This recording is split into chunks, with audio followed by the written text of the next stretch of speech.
Hello বন্ধুরা, জীবন যতটা শেখায় না ততটা আমরা শিখতে পারি না কোনো সে। তোমরা সবাই জানো, আমিও জানি, খুব ধূপ রোদ্দুর দেখতে পাচ্ছ কীভাবে রোদ্দুর উঠেছে।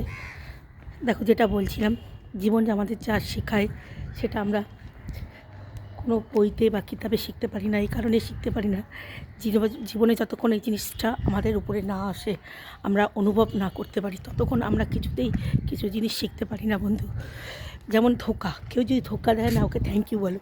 কেননা তুমি আগে গিয়ে তুমি সেই লোকটা, সেটা প্রেমে ধোকা এমন কোনো কথা না, কেউ টাকা পয়সা নিয়েও ধোকা দিতে পারে, কেউ তোমার ইমোশনাল কথাবার্তা নিয়েও ধোকা দিতে পারে, অনেক কিছু গোপন কথাবার্তা নিয়েও ধোকা দিতে, অনেক কিছু লাইফে অনেক কিছু নিয়ে ধোকা দিতে পারে। সে যতক্ষণ না ধোকা না দেবে, তুমি মানে সমাজটাকে চিনতে পারবে না। তুমি তাহলে তোমার সাথে শুধু ভালো হতে থাকলে তুমি বা ভাববে সব মানুষকেই ভালো, কেউ কেউ ভালো মানুষ, তাহলে ধোকা জিনিসটা তুমি বুঝবেই না কি। এই জন্য বেশি করে ধোকা পেলে তাহলে বন্ধুরা বুঝতে পারবে যে কী ধরনের কী রকম মানুষ পৃথিবীতে বসবাস করে, আর অনেক কিছু শিখতেও পারবে। যেই জিনিসগুলো তোমাকে শেখাবে না ধোকাটা, সেই জিনিস কেউ কোনো দিন তোমাকে হাতে খড়ি দিয়েও শেখাতে পারবে না। তুমি তোমার জীবন থেকে তুমি যতটা শিখতে পারবে, বেশি তো জীবনটা বন্ধুরা আমরা কি, তাই না? সব কিছু আমরা জীবন থেকে শিখি প্রায়। চলতে চলতে দাঁড়ো, এক একটা বয়সে এক একটা জিনিস আমরা শিখি। যখন আমরা স্কুলে পড়ি, স্কুলের বন্ধুবান্ধবকে চিনতে শিখি। যখন কলেজে পড়ি, কলেজে বন্ধুবান্ধবকে, আশেপাশের লোকজনকে চিনতে পারি। তারপরে ধরো যখন আমাদের বিয়ে শাদী হয় বা কিছু হয়, তখন শ্বশুরালদের চিনতে পারি। জীবনে একটা একটা করে ধাপ যেটা আগাই না আমরা, সেখান থেকে আমাদের যখন আমরা লাস্ট এন্ডটা না পৌঁছে, আমরা জীবনে একটা একটা করে জিনিস শিখতে থাকি। এই শেখাটাই আমরা একসময় জ্ঞানদা হয়ে উঠি, তাই না? বলো বন্ধু, আমি কি ঠিক বললাম না ভুল বললাম?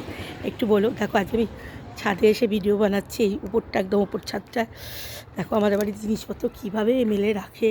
দেখো, এই তেলের ড্রামগুলো আগে রান্না দিদি গুছিয়ে রেখে গেছিলো, বলেছিল নিয়ে যাবে, নিয়ে যায়নি। ওকে আমি রাগ হয়েছে, আমি বার করে দিয়েছি। আর আমারও রাগের জন্য না, ও বাড়ি যাবে যাবে বলছিল, শরীরটাও খারাপ ছিল, জন্য আরও বার করে দিয়েছে। রাগে বার করে দেখো, ডাস্টিংয়ের কাপড় টাপড় কীভাবে মেলে রেখে দিয়েছে, দেখতে পাচ্ছ? কীভাবে যা খুশি তাই করে রেখে দেয়। নাইটিগুলো দেখো কীভাবে মেলে রেখেছে, কীভাবে কী সব মেলে রেখে দিয়েছে। একদম একদম সব কিছু, মানে কাজ, ওদের নাইটি আমার নাইটি সমেত মিলছে, বিচ্ছিরি লাগে। এ দেখো আরেক বালতি কেচে রেখে দিয়েছে, এগুলো মিলবে। দেখো, দেখো এই ছাদটা আমাদের, যেটা আমাদের লেবু গাছ টাছ রাখি, এই ছাদের উপরটা পুরোটা আমরা কভার করে রেখেছি। কেননা এখানে বৃষ্টি টিষ্টি পড়লে আমাদের ছাদটা নষ্ট হবে না, তার জন্য। কেন ওই নিচের ফ্ল্যাটটাই আমাদের, তার জন্য আমাদের বেশি ক্ষতি হয়, ওই কারণে আমরা এটা কভার করে রেখেছি। দেখছি কী সুন্দর পরিবেশ লাগছে না? কিন্তু খুব ধূপ, খুব রোদ্দুর, একদম ছাদে কটকটা রোদ্দুর। আমি এখন নিচে যাবো, রিলস বানানো হয়ে গেছে, নিচে গিয়ে বসবো, একটু জল টলও খাবো। খুব চেষ্টা পাচ্ছি, আমি জল নিয়ে এসেছি সাথে করে রিলস বানাতে, সাথে বারবার কাকে ডাকবো, একটু জল খেয়ে নিচ্ছে। সে মনে করো না, সরি, কথা বলতে বলতে তোমার সাথে একটু জল খেয়ে নিচ্ছি, খুব গলা শুকোচ্ছে গো। দেখো এখানটা আমি একটা ফোনও রেখে দিয়েছি, তারও দেখাচ্ছি তোমার।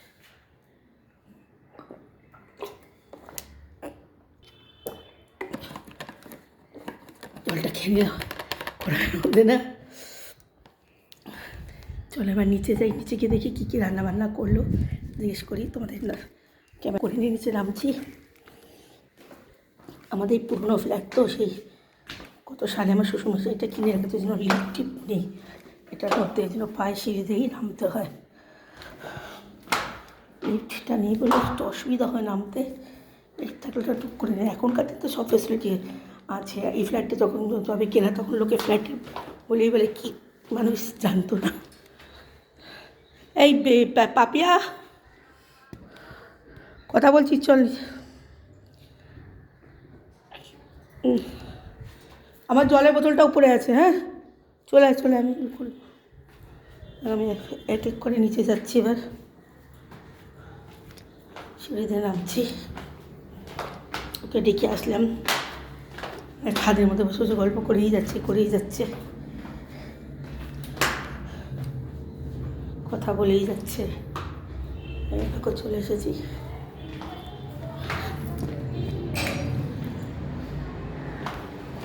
তো ঘরে ঢুকে গেলাম। দেখো আমার ঘরের সামনেটা দুটো ময়ূর পাঙ্খ রাখা ধানের ঝুড়ির মধ্যে, আর পুরো দরজাটার মধ্যে যেখানে যেখানে ঘুরতে গেছি সেখানে সেখানে জিনিস রাখা। দেখো আবার বেল বাজাতে হচ্ছে, কী করছে কী জানি এরা, খুলছে না দেখছো, কী গো খোলো।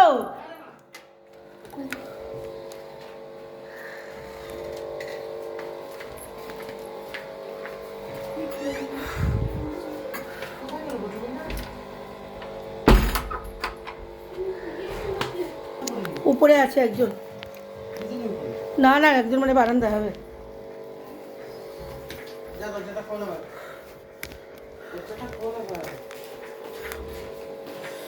তো আজকের ভিডিওটা এখানে শেষ করলাম।